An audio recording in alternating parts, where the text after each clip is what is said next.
So GFCI o ground fault circuit interrupter. Titesting natin ito ngayon. Ano ba yung purpose nito? Paano ba ito gumagana? Talaga bang magti-trip ito kapag ka grounded tayo o kaya nabasa yung wire o yung outlet mismo? Tsaka ituturo din natin kung paano i-set at saka i-reset. O itong button na to, ito yung kanyang test. So kailangan natin itong i-testing at least once in a month. Kung hindi natin to halimbawa hindi siya walang emergency o walang ground fault na nangyayari, so kailangan natin ito halimbawa yan, para at least malaman natin na gumagana pa yung ating outlet mismo at saka na-exercise yung kanyang circuit sa loob. At least alam natin kapag pinrest natin yung test at hindi siya namatay, ibig sabihin ay palyado na po yung ating outlet. Yan. So yung reset naman niya itong kulay pula. Yan. So ganoon lang po yung kanyang test at saka reset. Ngayon testing natin kung talagang magdi-trip siya kapag merong ground fault. Kasi nga GFCI, ground fault circuit interrupter, ibig sabihin kung merong ground fault o grounded, dapat mag-trip siya. So test natin sa actual. So ngayon meron tayo dito, yan, nakakonekta to sa ating grounding dito sa connection sa ating bahay. Ito ay connected natin dito is dalawang wire lang. So dapat tatlo yan, which is ito. At since gagamitin natin to sa actual testing, kaya tinanggal na natin para malaman natin kung i-actual natin na i-short tong ating ground dito sa terminal ng ating GFCI outlet. So since ito yung ating ground, yan, dinugtungan lang natin to kasi nga ito lang yung kulay green natin, pero ito ay ground to. Ngayon once na merong ground fault, ibig sabihin dumikit yung ground dito sa terminal ng ating GFCI, dapat magti-trip yung ating GFCI. So ngayon check natin. So yan po, nag-trip yung ating GFCI at yun yung kanyang pinaka function na dapat po mag-trip kapag merong ground fault. Tapos reset natin. So yan po yung kanyang function. So meron siyang ibig sabihin gumagana yung ating GFCI outlet. Ngayon try naman natin sa kung merong halimbawa nabasa. So try natin basain yung wire natin kung magti-trip ba siya. Yung ating testing natin sa tubig, ibig sabihin basa yung ating dalawang linya ng ating outlet. So ngayon since wala pa yung ground, so hindi siya nagtitrip. Ngayon kung meron na siyang ground na madidetect kasi ito ay connected sa ground, yan, automatic po mabilis na nagtitrip yung ating GFCI outlet.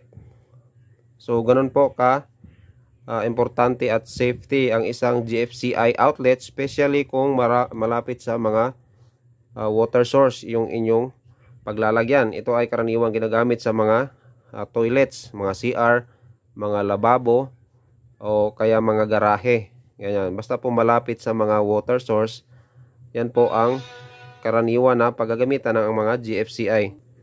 So paano naman kung dito sa outlet na nakakonekta sa ating GFCI, yan po ba ay gagana? So yan, susubukan natin.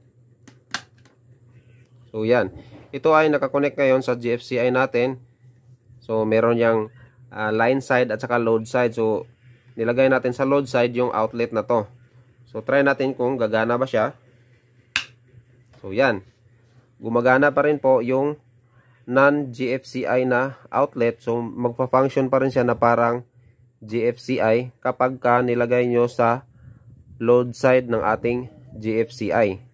Kasi meron itong line side at saka load side. So ibig sabihin kapag ka meron siyang na-detect na kaparehas ng ground fault na nangyayari sa isang GFCI outlet, so madidetect pa rin niya yan at automatic na iti-trigger niya, iti-trip niya yung ating mismong outlet. So kapag ka meron kayong gusto nyo dalawa o tatlong outlet sa isang wet location o yung water source na malapit sa water source na lugar, halimbawa sa banyo nyo gusto nyo dalawang outlet, so hindi ibig sabihin na kailangan nyo ng dalawang GFCI. Pwede na yung isa, importante is connected siya sa load side. So tingnan natin yung connection sa loob. So yan po, bubuksan na natin. Ito yung cover nya. Tapos meron pa tong may dalawang screw dito, yung sa kanyang pinaka box. So dapat tama yung inyong mga connection. Yan. Ito yung line side nya. Ito naman yung load side na kung saan na-connect natin yung ating ordinary na outlet. Yan. Para mag-act din to o gumana na parang isang GFCI din. Tapos syempre yung ating ground. Yan. Connected yan dito. Yan. Sa kanyang ground terminal. So ang GFCI outlet nga pala na to ay rated na 20 amperes. So importante lang hindi ito aabot sa 80% ng inyong total load, ng inyong isasaksak dito. Yan. At saka sa buong sirkito, kung halimbawa ay marami kayong idadagdag dito na mga ordinary outlets. So ang gagamitin yung circuit breaker dito is 20 amperes din, saka yung wire natin is 3.5 mm. Yan, mas maganda yung THHN or THW, ganyan, para mas mataas yung kanyang thermal capacity. So maganda to kapag additional safety sa ating mga tahanan. Pero syempre, wag pa rin tayong pakampante. Hindi ibig sabihin na meron tayong GFCI ay 100% na safe na tayo, at saka talagang susubukan natin na i-testing natin, kumbaga, na hawakan or basain mismo yung outlet. So wag nyo po yung gagawin, kasi hindi natin alam kung kailan papalya ang isang GFCI outlet. So at least matesting lang natin to at least once or twice a month. Meron siyang test to trip, tapos reset natin kung gumagana pa ba yung ating GFCI. Yan. At saka pagkatapos nating matesting niya, at least alam natin na gumagana siya. At kung hindi na, ay automatic po palitan na po natin. Especially kung medyo matagal na yung inyong mga GFCI outlet. So ganun po, safety pa rin yung ating priority.